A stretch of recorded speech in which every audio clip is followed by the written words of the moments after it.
लेकिन एक गरीब परिवार है रॉनी और एना का, जो क्रिसमस का त्योहार तो मनाना चाहते थे, लेकिन उनकी गरीबी उन्हें इस बात की इजाजत नहीं देती थी।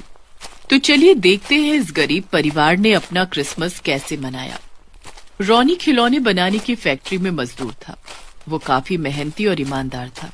उसके परिवार में उसकी पत्नी एना और उसकी एक छोटी सी बेटी रोजी रहते थे। रॉनी की तनख्वाह बहुत कम थी, जिसमें उसके परिवार का गुजारा किसी तरह से चल जाता था।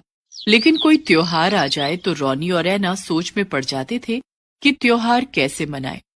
अभी भी वो दोनों इसी चिंता में थे, क्योंकि क्रिसमस का त्योहार आने वाला था और उनकी 5 साल की बेटी रोजी क्रिसमस को लेकर काफी खुश थी। पापा, स्कूल में मेरी क्लास टीचर कह रही थी कि क्रिसमस के दिन सभी के घर पर सेंटा आते हैं और सभी बच्चों को गिफ्ट और ढेर सारी चॉकलेट देते हैं। हाँ रोजी बेटा, सेंटा सब बच्चों से बहुत प्यार करते हैं। तो क्या सेंटा हमारे घर भी आएंगे और मुझे ढेर सारे गिफ्ट्स और चॉकलेट देंगे? हाँ रोजी बेटा, सेंटा तुम्हारे घर भी आएंगे और तुम्हें गिफ्ट देंगे। अरे वाह, तब तो मैं सेंटा से अपनी पसंद के सारे गिफ्ट मांग लूंगी। अपनी प्यारी बेटी की बातें सुनकर रॉनी उदास हो गया। वो जानता था कि उसके पास इतने पैसे नहीं हैं जिससे वो अपनी बेटी की फरमाइशें पूरी कर सके। उसे पता था उसके घर कोई सेंटा नहीं आएंगे, और जब नन्ही रोजी को इस बात का पता चलेगा तो वो बहुत दुखी हो जाएगी। ओह गॉड, मुझे इतना मजबूर क्यों बनाया? रॉनी और रोजी की बातें एना भी सुन रही थी।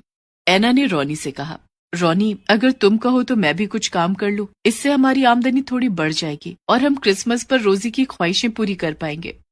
नहीं है ना, रोजी अभी बहुत छोटी है। तुम काम पर चली जाओगी तो रोजी का ध्यान कौन रखेगा? मैं चाहता हूँ कि रोजी अपनी पढ़ाई करे, तुम इसकी पढ़ाई पर ध्यान दो। क्रिसमस आने में अभी 1 हफ्ता बाकी था। रॉनी जिस फैक्ट्री में काम करता था, वहाँ कई तरह के सुंदर सुंदर सेंटा बनाए जा रहे थे। उन्हें देखकर रॉनी को रोजी की याद आ गई और वो इसी चिंता में डूबा रहता कि जब क्रिसमस वाले दिन उसके घर सेंटा नहीं आएंगे तो वो रोजी को कैसे समझाएगा। इसी टेंशन में फैक्ट्री में भी उसका काम में मन नहीं लग रहा था। जल्दी जल्दी काम करने वाला रॉनी आज बहुत धीरे धीरे काम कर रहा था।